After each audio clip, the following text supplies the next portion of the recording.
I'm Gia Gerson, and now I'm gonna report to you the class Cenoidea.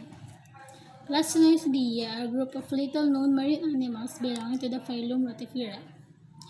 Cenoidea is currently classified as the only family within the order Ceconocea and the class Pararotaria. The purpose of it is to know about class Cenoidea. Next, the importance of the review. Rotifers belonging to the phylum Rotifera are microscopic metazoans found in various aquatic environments. They are an essential component of the freshwater plankton community, playing crucial roles in nutrient cycling, energy flow, and as prey for higher trophic levels. Next, also, food can contribute in food web dynamics as a primary consumer, also as a bioindicators. Rotifers are sensitive in water quality, including the alternation of temperature. Next, monitoring pollutants.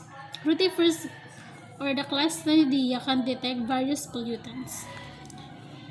They feed on algae, bacteria, detritus, converting these materials into biomass that is accessible to higher trophic levels.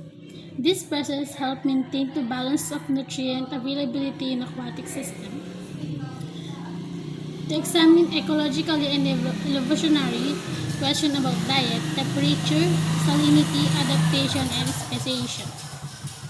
Use as model organism to evolution, stress response, and the biology of aging and maternal effects. Next was the summary. Cenoidea is a group of small animals living on marine crustaceans, with only 4 species described so far. Its monophyletic origin with mostly free-living whale animals and endoparasitic thorn-headed worm is widely accepted. However, the phylogenetic relationship inside the Rotifera acanthocephala clade are subject to ongoing debate, with consequences for our understanding of and how genomes and lifestyle might have evolved. To gain new insights, we analyzed first drafts of the genome and transcriptome of the key taxonomy. Next, matching genome or transcriptomic metrics with the above phylogenetic hypothesis suggests that a haploid nuclear genome about 50 MB represents the plesiometric state for Rotifera acanthocephala. Next was the methodology uses. First is the aquatic toxicology. Rotifers are often used to test the effects of pollutants on aquatic environment. Parameters that are assessed including growth rate, mortality, swimming ability. Rotifers are sensitive to common pollutants and are central freshwater planktonic communities. Next, aging. Rotifers are well suited for screening large number of small molecules for their ability to extend lifespan. Rotifers are one of the easiest and fastest animals to perform life table experiments. Next, evolution, stress response, and maternal effects. Rotifers are used as a model organism to study this topic because they are small, easy to grow in the lab, and have short lifespan. Rotifers also share many of their genes in humans. Next was the key findings and result. Background. The background of class Cenoidea. Background. Group of small animals live in marine crustaceans. Next, the importance. Class Cenoidea is important in nutrient cycling and energy flow. Next was its taxonomy. Class Cenoidea consists single order Ceconida. and family Sesonidae. And its biology. Sesson species live episodic only on the Leptostrascan crustaceans. As morphology, we have the head, the neck, the trunk, the foot, and the integument. Next, what is its reproduction? Sesonidea reproduced by meiosis with internal fertilizations.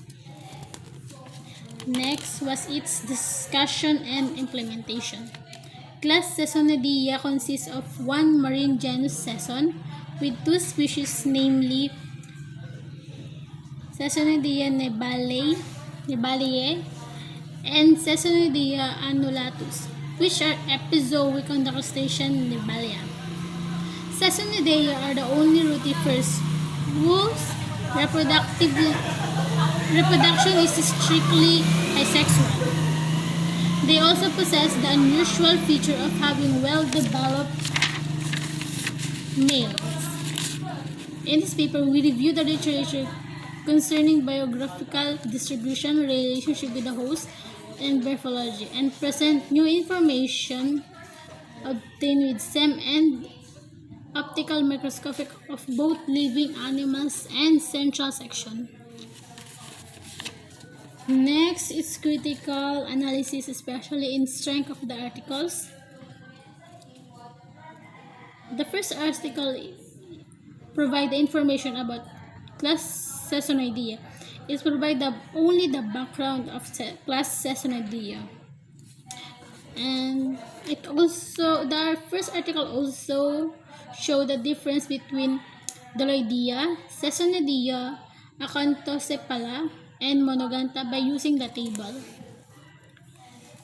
And then the second article provides the information about Sesonidea in taxonomy, biology, morphology, the reproduction, and the relationship to other rotifers.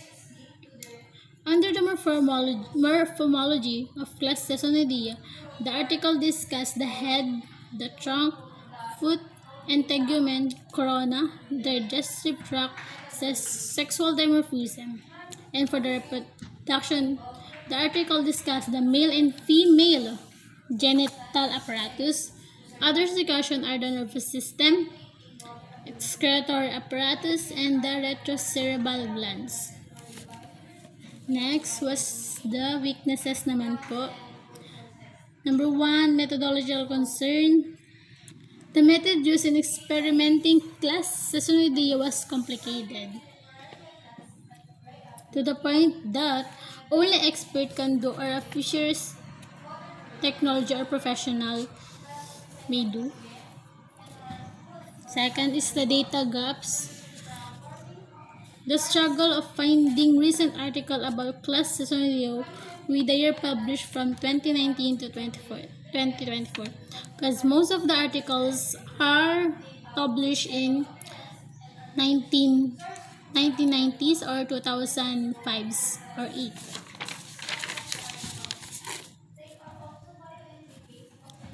Next was the synthesis with other literature in its comparison with other studies. The first article only provides the background of class Sesonidea and the method used in the experiment done. Also present the result and conclusion of the experiment, while the second article provides the information of class Sesonidea like its taxonomy, biology, morphology, reproduction, and the relationship to other rotifers.